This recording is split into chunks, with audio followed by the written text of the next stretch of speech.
Hello everyone, this is Johannes. And this is Cinema. And you are watching Board Gaming Ramblings. And today we are taking a look at Forest Shuffle. This is a new tableau building combo card game designed by Kosh and published by Lookout Games. It plays from 2 to 5 players in 60 minutes. Forest Shuffle, one of the bigger talks of the interwebs for the last time being, because it's on BGA. I think like many more games are coming to BGA now, so people get to play them before they buy them, and people have been loving this game on BGA, and we have played it now. Yes. I never play a game on BGA that I know I want to play in real life before I played it. No, I also don't play games on BGA. I don't. I do sometimes. I have actually played Forest Shuffle a few times on BGA as well. It has some things that are nice on BGA. For example, the scoring is done for you. Oh, nice. Because there is a lot of scoring things in this game, but it's not really a problem. I like the tactile thing of playing a board game. Yeah. This is not a discussion of BGA or not BGA. That's not the question. The question is Forest Shuffle or not Forest Shuffle. That is the question. Should you shuffle or not? Will it Forest Shuffle? Okay, we are going to talk about Forest Shuffle, which is very simply explained a card-driven game where you are going to play cards from your hand into a tableau in front of you. You're going to play forests like trees, and you will play animals and mushrooms and little insects and stuff. Insects. I have some very nice, like, if you play like charades with me. Oh, insect. Cat? I don't know. No, it's insects. You know exactly what it's going to be. You're going to play cards. That's basically what you will do. Every time you play a card, you have to pay the cost. And the cost is a number of cards from your hand. So it's one of those multi-use card games where you're always going to end up with a hand of cards that you want to play all the cards. But you have to discard some cards to be able to play some of your cards. You have to do those hard choices to be able to play the cards in the game. The cards are going to score in many possible ways, so we're not going to go through that at all. There are many different cards, different animal types, everything scores in a different way. The trees scores in different ways. And after a while, you have a deck of cards. You're going to come to some winter cards. And when you draw the last winter card, the third one, the game is just going to stop immediately. So you get a bit of tension in the end when it's the game going to end. And then you're going to count up the points, and the player with the most points is the winner of Forest Shuffle. People are like, is it supposed to have the least points? It's not. This game has cards in it. Yes. Which are the components. And I can't talk about components because I'm not an expert on ice. No, I am. And it has really nice artwork. I love the art style in this game. All the cards are beautifully pictured with the animal or a tree or a nature creature or flora, fauna that it represents, and all the symbology is pretty nice. A couple of colors are a little bit hard to differentiate, but they luckily have symbols to represent the colors as well. I think the only problem is that two of the blue ones, I think both of them has a cone, like a pine cone thing. Yeah, just like different pine cones. And like the two green ones, the light one cone? And it's... But the pine is a kind of tree. So a pine cone has to be a cone that comes from a pine. So cone from other trees, I don't think are called pine cones. Well, does other trees have cones? It would be weird because there's different kind of cones in this one. So it would be weird if they're from the same tree. Well, we think you know what we're referring to, but there's also two green colors with two kind of leaves that I sometimes mix up. But here is one cone that is blue and another cone. So these are not the same cone. They can't come from the same tree. No. So there's different cones. Yes. So I don't think they're all called pine cones. There's no pine in this game. Well, let us know in the comments. Basically, that's the discussion on pine cones. Well, I'm an expert on ice, not on pine cones. Welcome to Learn Words with Board Gaming Ramblings. Sorry, did you get to say? Yeah. That is the artwork and components in this game. I agree. I think it looks amazing. It also has a rule book, and it doesn't say anything about the cones, which is a problem for me. It says here Douglas fir and silver fir. Okay, so it's a fir cone. And they're almost the same color and almost the same name. But yeah, Forest Shuffle has a rule book. It is very short. It is 8 pages long with the back and the front. So that means it's going to be very simple because it's a very simple game. Sorry, I just have to say now that the cones in your eyes is actually what you're using to see the colors. Just like fun fact when I'm into cones. Are there pine cones? No, Icons. Icons. So icons. You use the icons to see the not icons. not to the rules. You use the icons to see the icons. icons. Ah. But Okay, Forest Shuffle let's go. has a very simple rulebook. It also has no appendix because it's a QR code. Because they're trying to not print like a whole book for that. So it has like some helper cards, but this is trying to be like the green line. It has no plastic. So there's basically there's only 2 pieces of plastic, which are the if you have the cover, and there's only 2 pieces of plastic. It's not about the rule book, and this is a tape that is here basically that they use to make the game go away. I almost said to put the game together instead of the plastic. Instead of the shrink wrap. Yes, there's no shrink wrap on it. Nice. It's only these 2. I love that. And the decks of cards were in paper. Yeah. So there's a lot of cardboard here, so I don't know how much helpful that is, but I don't know. Probably cardboard is better for the environment. Yeah. But this is not an environmental video series. It is rule. Okay. It is actually about it's actually about board games, not environmental and cards. Yeah, it's a good rule book. It's a very simple game. You basically are picking cards or playing cards. Not many rules to follow. Very simple. I'm gonna give this, you guessed it, 2 cones out of 2. It's great. We played the game. We have just played it with 2 players. Know that before we go into it. Also, it's a review copy. Oh yeah, we actually bought it, but we also got a review copy, so it's kind of a review copy. Yes, it is. We have played it with 2 players, and it has taken us between 20 and 40 minutes, and the playtime has been shorter and shorter with multiple plays. I think 20 to 30 minutes, 2 players, perfect for this. Yeah. So nice. Like, because you're just like boom, boom, boom, boom, boom, boom, boom. I love it for that. And this is so addictive to me. So I'm just like, go again. So you can get in like multiple rounds of the game. Okay. You could also do that if the game was 4 hours, but that would take 8 hours. Be that tempting. We have to go again. We did a lot of setup and stuff, and this is very easy to set up. You shuffle the deck. You take up the number that you place this. Will do for the number of players. And you put this on the board, and you're good to go. And you don't really need this. Like you could just, if you're going on a vacation. Yeah, you don't need that. You don't need that. But it's a forest, and you place animals on it, so it's kind of nice.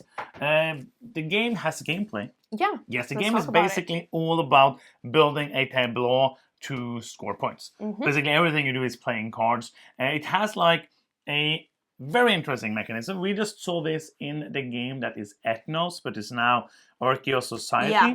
And not in the same way, but when you pay cards in this game, and I love this mechanism, it's probably my favorite mechanism of the game. There's not many, but it's my favorite one.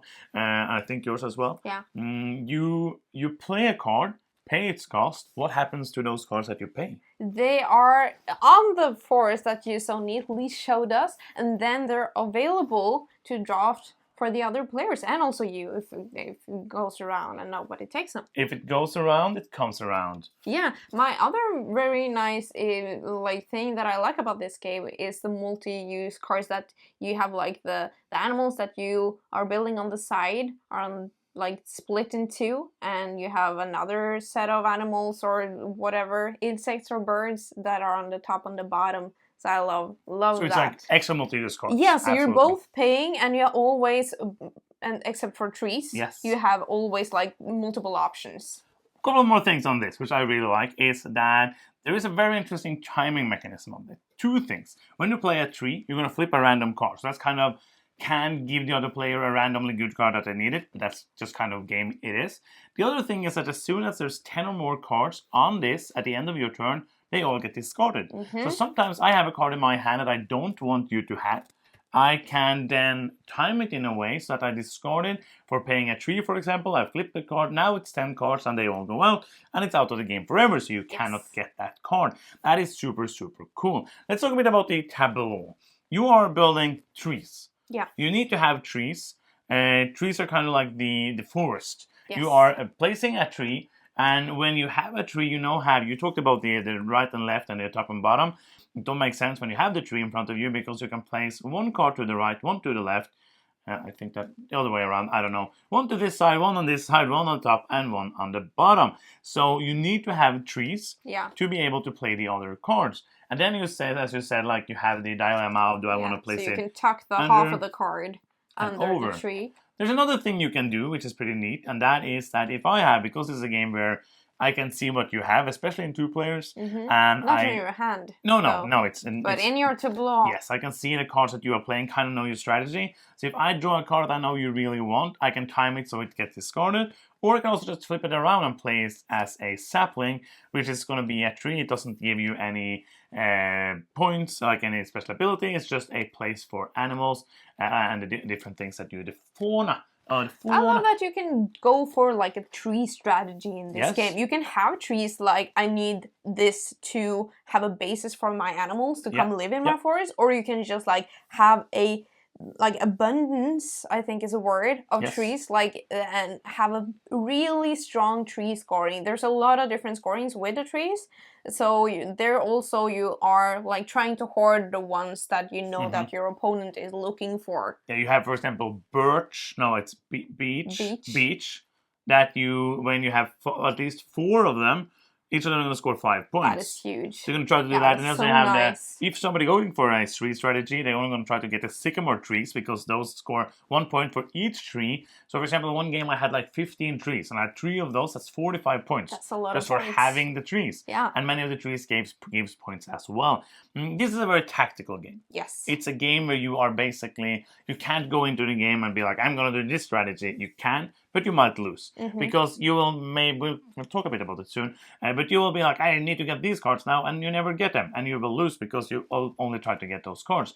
But it's a game where you look at the cards you have, you draw some cards, you look at the cards coming out, and you'll be like, oh, this is there now. That works well with this card I have. I'm going to draw this card, and now when I play this, that's going to score me a few points. Yes. And that is basically the kind of game that it is. Yeah, it is, and I love it for what it is. Yes. This is, as you said, a very tactical game, and it is about utilizing the options that you have. Sometimes you get cards, and it doesn't fit what you're doing, but the next time you draw cards, maybe you will get something that fits now the cards that you have, and like almost no matter what you get, it will like give you some progress. It will give you some kind of points or some kind of ability, and in a card with like a game with only cards, there's gonna be luck involved.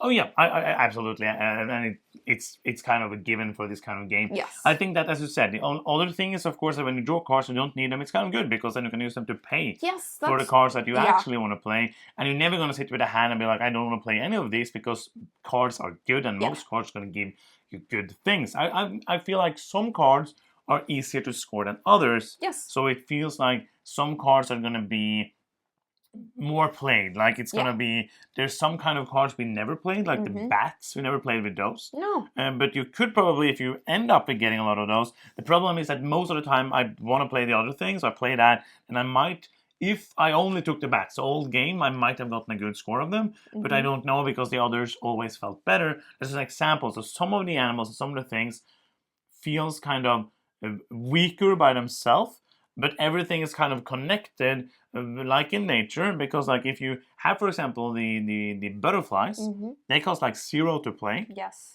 And you don't really score a lot for them, but if you get many different ones, you score a decent amount of points.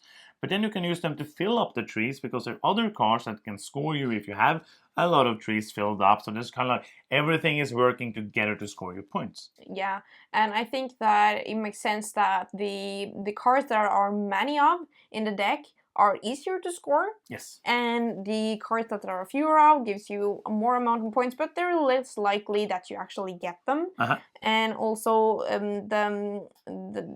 don't know what I was saying now. I forgot what I was supposed to say. Yes, let's talk about the thing that's going to be hard to not talk about, because it's all over the internet. You wouldn't know it before I told it to you. No, I'm not on the internet. Because I think you absolutely are, but you not don't, that part you don't of go the and internet. read on the BDD forums and look on the Facebook groups and stuff like that. There is a lot of talk about this game being unbalanced, and so far I haven't really seen it. There is, as we said, some cards feels easier to play, and that's fine. So some of them might feel like underpowered, like some of them might feel like you're not going to play that, but it doesn't matter because there's going to be something else on the other side. So that's that. That's just how the game is. There is one strategy that people are going to say, like, you have to play this to win, and that is the deer and wolf strategy. Because the deer are good. Most of the deer are very good cards. Like, some of them are scoring you 3 points per deer. That's pretty good. And the one that's scoring the points for the different forests you have. So if you get those together with like a forest strategy, that's going to be good. So a deer strategy, I would say, is going to be a good thing because there's pretty many of them in the game. Yeah. But one player is not going to get all of the deer. First off, you're taking all the cards out, and there's more players in the game. So if somebody's giving you all of the cards that you are trying to get all of, that's not the game's fault.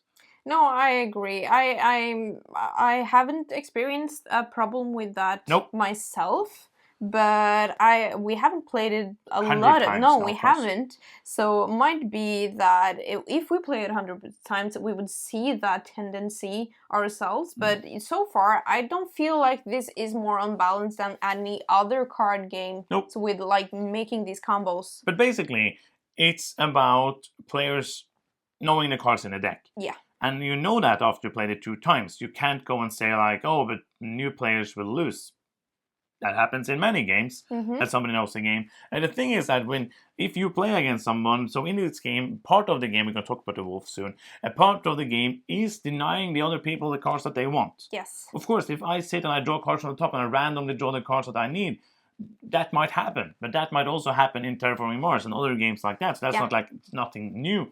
But if you know that I'm collecting the deer and you always pay your cards with deer and placing them in the middle, you are giving me points. Yes. You are not trying to. You could probably play that deer and get quite a few points yourself. But that would be better. The other thing is the wolf. The wolf is giving you 1 point per deer. So that's good. If you have a lot of deer, they're also giving you 1 card per deer. So that's pretty good. How many wolves are there in the game? 4. 4.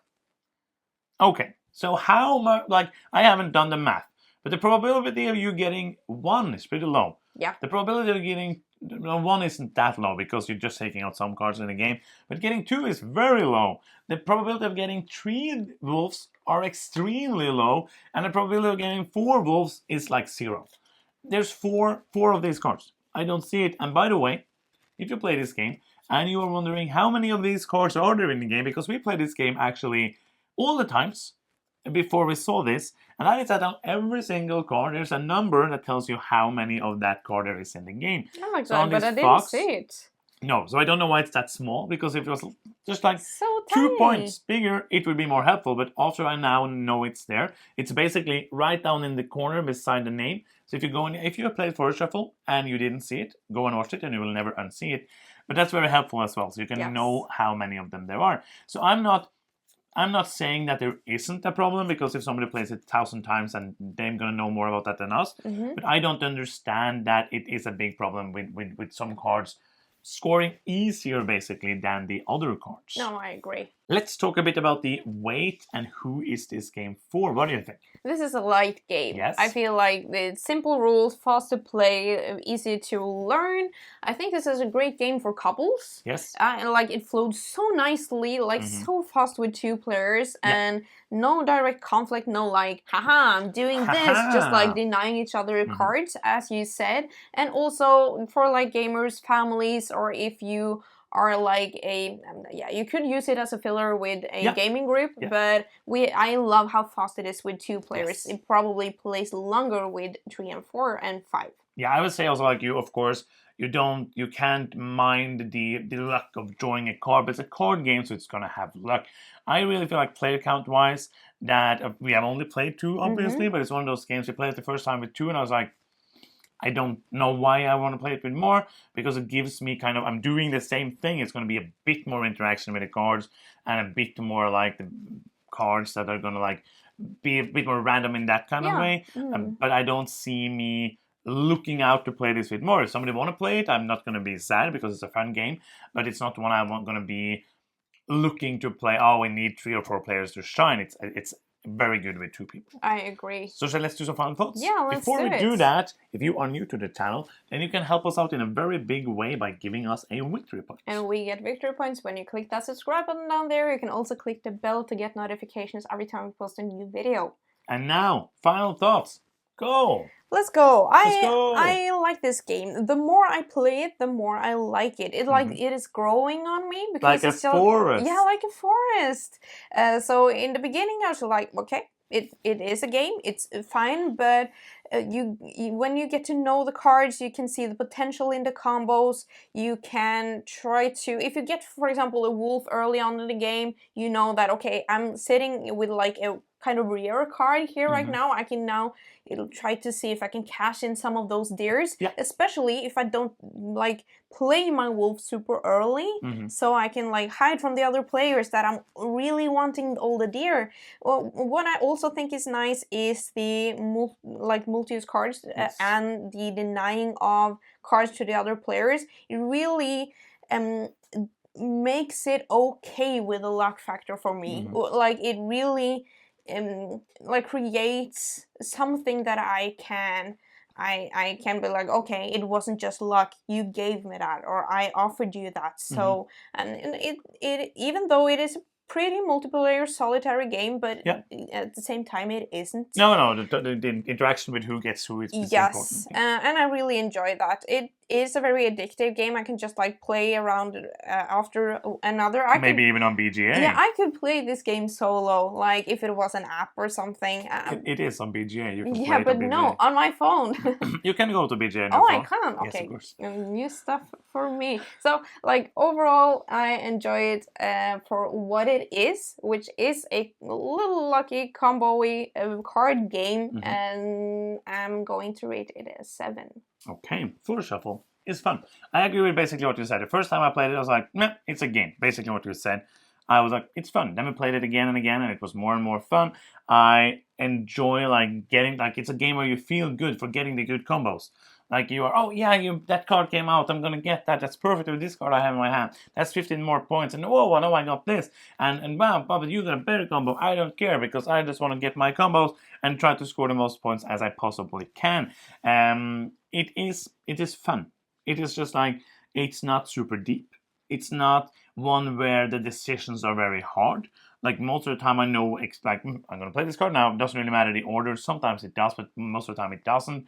So it's a light game where I don't have to think too much. One that I could easily pick up. And if we had like half an hour, I was like, oh, let's play Floor Shuffle. Because it's a fun one, and it's one that I would want to play again, especially with 2 people. I wouldn't mind trying it with more, but it's a 2-player game really shined for me. So I'm going to give it a 7.5.